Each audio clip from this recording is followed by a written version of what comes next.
problem. NL East. So this is a division where you had some, I would argue that this is the most improved division in baseball. certainly the most active division, Quite. especially in a 2-year span with what the Phillies did last year. It really didn't do much this year, although they did re-sign Jimmy Rollins. Yeah. Well, let's get the Mets, and get the Mets out of the way, Yes. or the heavily in debt New York Mets. They found minority owners. They did. 12. They did indeed. It's There's that. there's not much else here though. Yeah, that's about it. Yeah. Johan Santana could be interesting trade baits come July. Is he healthy? We'll see. Is he healthy now? He's been pitching in spring. Tigers faced him. Beat him Oh, up pretty okay. good too. So he has been pitching. He has been pitching in spring training He is games healthy enough to pitch. without dying yet. Jeez. We are I on the right track. So mean, did the Twins get anything of consequence in that trade? Was that just a trade of suck? that was Carlos. They got Carlos Gomez, Who they got for J.J. Hardy? Who they who they got got for... for Jim Hoy. Yeah. So yeah, it was a vortex of suck trade. Really. Yeah. Remember, I always love reminding people that the teams could have had John Lester and or Jacoby Ellsbury. Really, if they traded him to the Red Sox. Yeah, Wow. but they went for the Mets Mm-hmm. and have been searching for a left-handed and have been searching for a starting rotation anchor ever since. While John Lester has become one of the best in the game in Boston, but hey, who am I to complain? Yep. All right. Where should we go next? Okay, so the Mets are out. The Mets are going to finish last. We've got that. Yeah.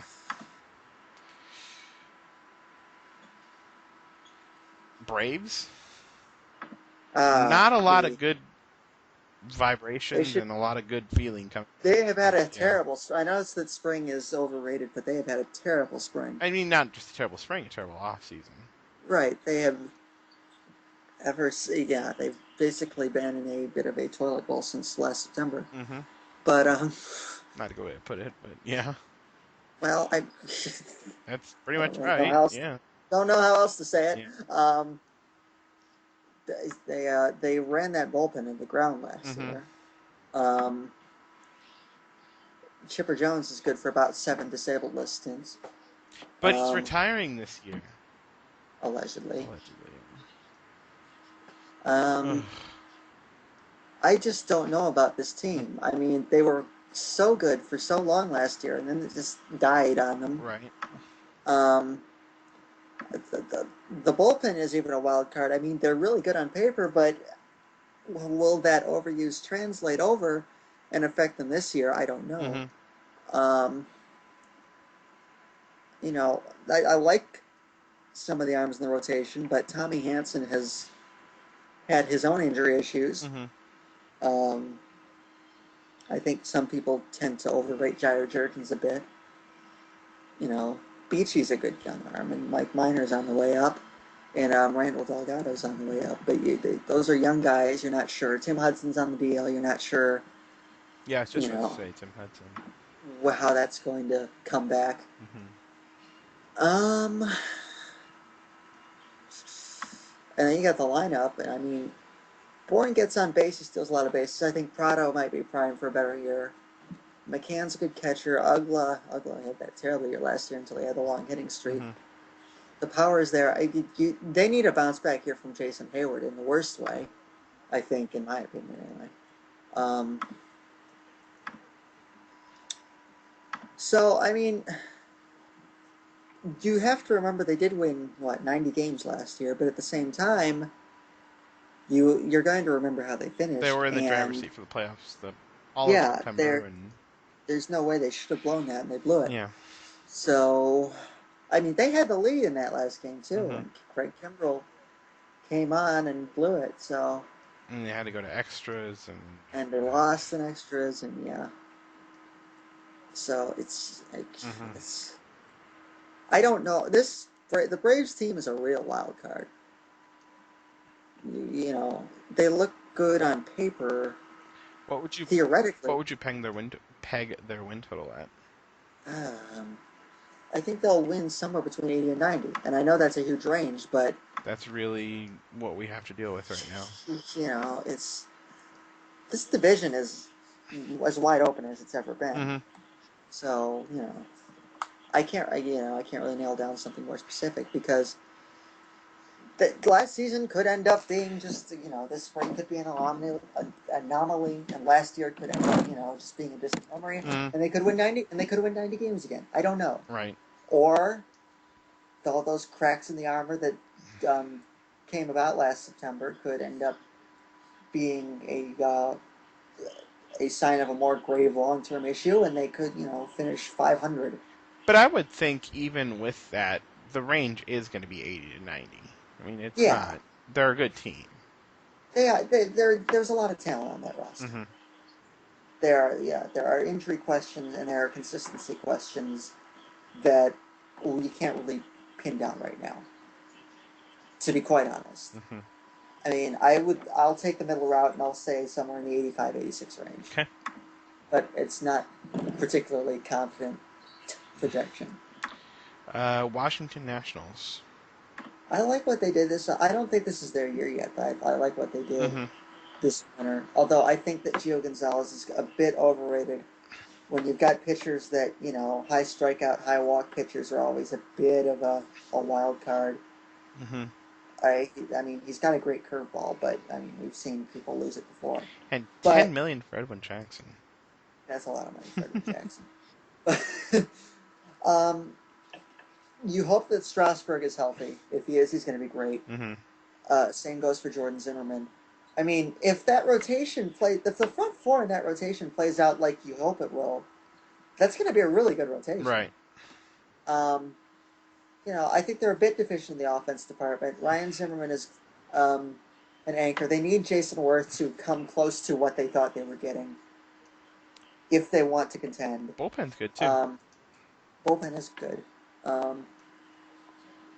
Brad Lidge might turn out to be a little bit of an underrated move out there. Mm-hmm. I mean, I know he's not the Brad Lidge anymore, but He's also not the man of the bullpen.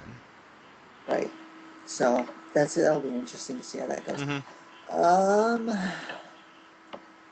Michael Morse, I think the power is real. I'm not sure the average is. Okay. Um, I think You can't the really lineup's expect that much out of Worth anymore. no, and that's the problem. I think the lineup needs to be better if they want to contend enough to win the division. Mm-hmm. I think they might run a strong fourth or third. Somebody's going to have to finish. A pretty decent team's going to have to finish fourth in this division. Yes, that's So, very intriguing about this division. so they could, I think I could see them running a strong fourth or third, but it's going to be hard for them to break into that top tier Mm-hmm. unless guys like Ian Desmond and Danny Espinosa have their breakout years, and same with Wilson Ramos, and Jason Worth starts to come close to what they thought they were getting out of Jason Worth. And whether that happens is up for debate, but it's hard to envision that at this point. Sure. Um, and they need that rotation to pitch like you hope they will too. Mm-hmm. They need Jackson to be a legitimate sub 3, or not sub 3, but sub 4 ERA, like in the 3.5 range. Mm-hmm. They need health out of Strasburg and Zimmerman, and they need Gonzalez to stay not completely wild. So, I think they could be a boomer bust team as well. I could see them winning, in the 78 to 84 range would be I think, a safe projection, but they could win more if a lot of things break right for them, Mm-hmm. though I don't think that it will actually happen. Tough division to be in this year, too. Mm-hmm. So that's the Nationals, Marlins. This team is really hard to get a handle on. Yeah, I don't know. I mean, I like the Burley move, but he's still getting up there. We keep saying that one of these years Ricky Nolasco is going to have that year in which he becomes like a top Do tier. we keep saying that anymore? I don't know. Some people do. I don't. I just, it's yeah. I think people are going to be overrating Miami in light of the Reyes move and, Ozzie Guillen being there. I mean, getting Josh I Johnson like back is what huge as well.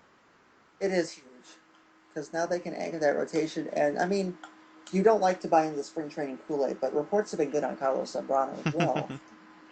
And I mean, if he's finally in a good place mentally and physically, who He's always knows? respected Ozzie Guillen, so Right. And, in this case, sometimes you overrate the influence that a manager could have on a player, but in this case, I think it's at least worth mentioning in right. passing. Um, I've always liked Anibal Sanchez, although I think he's more of a mid-rotation Mm-hmm. guy. 1 through 6 in that lineup is pretty good, but, you know, and Heath Bell, there was some concern about how his strikeout totals went way down Mm-hmm. last year. So, I mean, Miami is an interesting team in a lot of aspects. I can't, for some reason, I just can't envision them finishing first, though. Like, it's maybe Okay. second in a So perfect with world. all of But, these I mean, teams, you're being pretty. I wouldn't say pretty bearish. You're being somewhat bearish on, so you're saving yourself some room. right. I mean, I think, It's not I like you just can't. don't, I It's don't not see like you're this, trying to be bullish on all these teams, which you can't be. right. I just don't see this division being won in a Mm-hmm. walk. I think I think you're going to have, I think two teams eventually, I'm not sure which two they will be. It's that kind of bunched Mm-hmm. up at the top. But I think two teams will sort of emerge early in the season as, real legitimate playoff Sure. contenders. And then you're going to have two teams in the periphery, that are just sort of in striking distance, but, they're not going to really win the Mm-hmm. division. Um, I think Miami has a wide range of finishes, I think. I could see them at 500, or I could see them pushing 90 wins. I mean, they profile pretty similarly to the Braves, in my opinion, although I think the Braves have a better bullpen on paper. Although Miami's lineup might be a bit deeper. And I think that Atlanta might have a better pitching staff, but Miami might have a better lineup. Mm-hmm. So it's. I think I just sort of project them for the same range of outcomes, I guess. Which leaves us with the Phillies. When are we going to start talking about the imminent decline of the Philadelphia Phillies? Because it's Let's do it. happening. Because it's happening. You saw what. It is time to worry about Yes. Chase Utley, for one thing. Even if the guy Mm-hmm. comes back, Was is pretty you'd be invisible last very year. hard pressed. You'd be very hard pressed to imagine Chase Utley being the player that he Mm-hmm. once was, even if he does Mm-hmm. come back. And whether he comes back or not is a legitimate question worth asking at this Yes. point. Um, Same can be said for Ryan Howard. Although I don't think his career is in as dire a predicament. But he's a big guy. He's got a torn ACL. He's going to have to work, and the infection doesn't really breed any Ugh. confidence. But he's going to have to rehab that thing back to full strength. I mean, it's a fact of the matter that he's a big guy. He's going to have to, get those legs into shape to stand Mm-hmm. on them and bring back the power that he had, because he is a power game guy at Yeah. this point. I know he posted some high averages for a while, but at It's this not point, 2007 anymore. got to get him to hit 30 home runs, or he's not worth anything right Yeah. now. And he's just starting a big time contract extension Yeah. too. And I mean, you can talk about how much attendance the Phillies are raking in and how much money the Phillies are raking in, but at some point these contracts are going to become Yeah. I effective. mean, just because you have money doesn't mean you have to spend it foolishly. And I feel like Right, that's what's been like going they on. did on Jonathan Papelbon, Yeah. um, I mean, which we'll get. I mean, I know they needed a closer, but you didn't have to spend that much for was that it long 52? on a guy like. I think it's 4 years, 52, somewhere in Ugh. that range. That's a Yeah. lot of money for a guy who's going to pitch 60 or so And innings. I mean, had a couple years in Boston where maybe wasn't the Yeah, best. he had a great year Yeah. last year. Let's not take it away from him, but he has had a couple years where, you can dwell on the blown save that basically cost the Red Sox the playoffs Oh no, last I'm year, not even but talking about last. I'm talking about he yours. had a Mm, great year. But in years before that, he has not exactly been a bastion of yeah. consistency. Um, I mean, I know Fenway is a bit of a hitter's park, but so Citizens Bank has, that couple short fences there, Sure. so gonna have to deal with that. And you look at the lineup, and it's not Mm-hmm. deep. Jimmy Rollins is getting up there. He's been on decline for a couple Was of years able now. to, Yeah, he got that one more yeah. big contract out of him.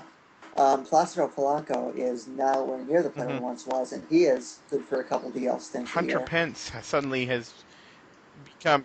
Hunter Pence is suddenly the Well, that's what I anchor of was gonna that say. lineup. Suddenly, Yeah, he's gone from a luxury to a yeah. necessity, I mean, I think a lot of us ripped on the Phillies last year for being excessive. giving Yeah. away two pretty good prospects for a guy that we didn't really think they Right. needed.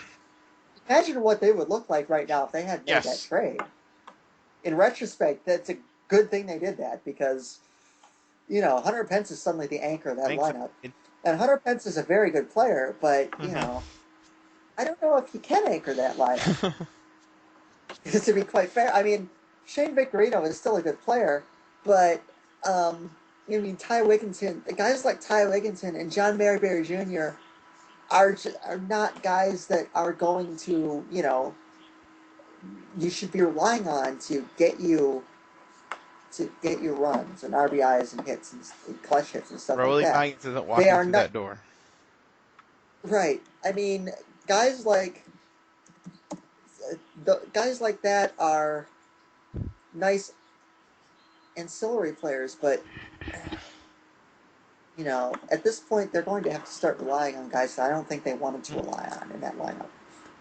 Um, I mean, even if you do factor Ryan Howard and Chase Utley into it, they have a lot of guys on the wrong side of 30 that are going to be making a lot more money than they're Yeah. probably worth. So, you know, for the first time in a while, the Phillies have reason for concern Yeah. this year. I think they still win, just solely by virtue of that pitching Roy staff. Halladay's velocity. I don't think it's worth worrying about Roy Okay. Halladay right now. I think it's silly. I'll start worrying if he has a bad April or a bad month and a half or so. But Okay. Roy Halladay has not really given anybody any particular reason to worry about him over the last. So I'm frankly willing to give Roy Halladay the benefit of the doubt when it I comes know to this this. isn't a season. I know this isn't really part of a season preview, but would you like to expand on your comments about Cole Hamels and the expectation of a I contract would. extension? I would love to expound on that because I think a lot of Phillies fans are all of a sudden taking this for Mm-hmm. granted. In that, Cole Hamels wants to be here, and the Phillies want him Mm-hmm. here. And I'm like, yeah, but it's not that easy. You're running a payroll of 173 million Yes. already, and Tiptoeing, a lot of the high tiptoeing up against the luxury tax, in and out of the luxury right, tax. and a lot of the guys that are making the bulk of that money aren't going to see their contract expire Mm-hmm. anytime soon. I mean, I don't remember what isn't Victorino up this year as well, I thought or so. Yeah. Victor. I think he is, and I think Victorino will come Mm-hmm. back. I think that will happen. But I think that the payroll is already pushing, and if they want to re-sign Cole Hamels, they're going to have to put a payroll up close to Yeah. 200 million. Because if Cole Hamels hits the open market, he's going to get 100 million At from someone, least. at least. It is excessive. I mean, you can. It's not a stretch to compare him to CC Sabathia at Mm-hmm. this juncture. A young left-hander on the right side of 30 who has had sustained success. They don't come Mm-hmm. often. And if they hit the open market, someone will pay and pay big for them. And I think that Cole Hamels knows Mm-hmm. that. So, I mean, I don't question the fact that he would like to stay at Philly if everything turns out right, but they're still going to have to pay Right. him. From the They've standpoint already of they said can pay. he will not, they have said straight out, he will not give them a hometown Right. discount. So you are talking 25 million a year. And that would put them up near $200 Mm-hmm. million. That is a lot of money for a team that, quite frankly, they're not the And I've Yankees. told right, and I've told you this too. I mean, you expect Cole Hamels to take a hometown discount, but yet you're throwing money at 33-year-old Cliff Lee. Right. Yeah. I know that Cole Hamels has to think of the future of that Mm-hmm. franchise. If he signs for 5, 6 Yeah. years, Are they going to be as good in 5, 6 years? Right. It's really hard to guarantee that right now, considering how many players on that team are over 30 What they've got coming up and through the how, system. yeah, and how many contracts. I mean, Dominic Brown, I don't know if Dominic Brown will ever get to play at Hmm. this rate, but I mean, they have some good prospects, but at the same time, there's going to be a transition phase coming very soon for the Phillies. And you have to wonder if Cole Hamels can go on the open market and sign with a team like the Yankees for, say, $100 million, why he wouldn't take Right. it, you know? And I think that Cole Hamels will test the free agent market. And I think if Cole Hamels does test the free agent market, the Phillies are going to have a very, very, very hard time retaining Hmm. him. So, the Phillies are in a pretty dire state. Their window is closing. They got to do something Yep. this year. So, I mean, I think that might be part of the rationale behind the Patrick Vaughn move. But, uh, you know, the window is closing on the Philadelphia Phillies. Unless they start spending like the Yankees and signing free agents willy And I nilly, don't know that they're committed to that. which I don't know that they can do Hmm. that. So, I mean, I think the Phillies win this division. I think second place is a bit open to interpretation. And it's difficult to see the second wild card coming out of any other division than So this you're one. thinking a So three the bid second league place race is going to or be a an three interesting. bid division? Oh, Uh, maybe. I don't. I think it depends on how well the car. This division could be a war of attrition too. So I don't want to rule out the Central. Like if someone wins 88 or so games in the hmm. Central, I think they could compete for the second wild card out there. But I think they'll get at least one wild card team out of this division, maybe two if everything goes really, really Sure. right. Although that's a bit of a long shot. But I think the Phillies win it. I'm still inclined to pick the Braves Okay. second, Marlins third, and the Nationals a strong fourth. But the Braves, or not the Braves, the Mets bring up the Hmm. rear.